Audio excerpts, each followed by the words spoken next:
Le garçon ne s'attendait pas à ce que le pouvoir magique qu'il avait au sommet de sa vie précédente ait réellement été conservé. En regardant ce sort original de niveau 10 familier voler de sa main, le dragon géant devant lui fut instantanément abattu. Jack ne pouvait s'empêcher de penser à sa vie précédente remplie de regrets.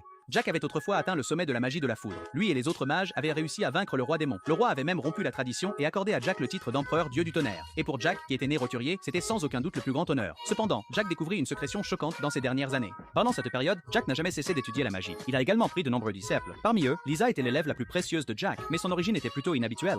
Lisa a en fait été trouvée par Jack pendant la bataille contre le roi démon, ramassée par accident dans les ruines de la guerre, une fille de la race démoniaque. Bien que Lisa elle-même n'en ait aucune idée, pour elle, Jack était comme un père adoptif. Maintenant, la santé de Jack se détériorait de jour en jour. Lisa espérait désespérément partager le fardeau d'enseigner à ses disciples. Mais même avec son talent exceptionnel, aux yeux de Jack, apprendre la magie de niveau 6 était encore trop tôt. Pour alléger le fardeau de Jack le plus rapidement possible, Lisa s'aventura seule dans la forêt des bêtes magiques. Elle voulait désespérément que Jack reconnaisse sa force, mais les bêtes étaient bien plus fortes qu'elle ne l'avait imaginé. Sa magie de niveau 4 était complètement inefficace, et elle ne pouvait se battre qu'en risquant sa vie. Alors que Lisa tombait dans le désespoir, Jack apparut à temps et la sauva. Il avait strictement interdit aux élèves de s'approcher de cette forêt. Pourtant son élève la plus douée ne chérissait pas sa propre vie. Alors qu'il grondait Lisa, un monstre lança soudainement une attaque surprise. Jack lança nonchalamment son sort original de niveau 10. C'était la première fois que Lisa voyait Jack lancer un sort de niveau 10. Mais cette nuit-là, le corps de Jack montra à nouveau des symptômes anormaux. À ce moment-là, il était déjà épuisé par des années de surmenage. Et c'est précisément pour cela que Lisa était si désespérée de l'aider. Jack comprenait qu'il ne lui restait plus beaucoup de temps, mais il voulait encore gravir les sommets de la magie.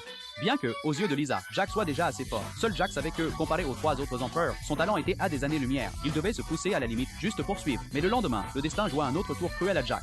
Une nouvelle théorie sur l'aptitude magique a été publiée. Il suffisait d'un cheveu, de le placer dans différentes solutions de mana élémentaire, et à travers la luminosité et l'intensité des couleurs, déterminer à quel attribut magique une personne excellait. Prenons les résultats du test de Lisa comme exemple. Ses attributs de vent et d'eau ont atteint le rang S, et cela correspondait presque exactement à la prédiction de Jack.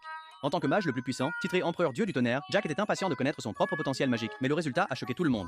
Aucune des solutions élémentaires n'a réagi. Cela signifiait qu'il ne pouvait recevoir la bénédiction d'aucun esprit. Et ce résultat a complètement brisé la confiance de Jack, le conduisant à mourir déprimé dans sa propre chambre. Mais il avait oublié qu'il avait une fois obtenu la compétence de réincarnation. La déesse a dit que grâce à la compétence inébranlable, Jack n'abandonnait jamais rien. Et dans cette réincarnation, Jack pouvait également obtenir 2 compétences initiales. Et ainsi, Jack commença sa seconde réincarnation. Dans cette vie, il avait une famille aimante. Et à l'âge de 4 ans, les souvenirs de sa vie précédente se réveillèrent progressivement. Jack passa à nouveau le test d'aptitude magique, mais le résultat fut encore une fois sans réaction. Alors que Jack commençait à douter de pouvoir dépasser ses limites dans cette vie, un dragon géant passa soudainement au-dessus de sa tête. Ses yeux cramoisis signifiaient que le dragon était déjà enragé. Mais alors que Jack avait l'intention de l'arrêter, il oublia qu'il n'était maintenant qu'un enfant de 4 ans.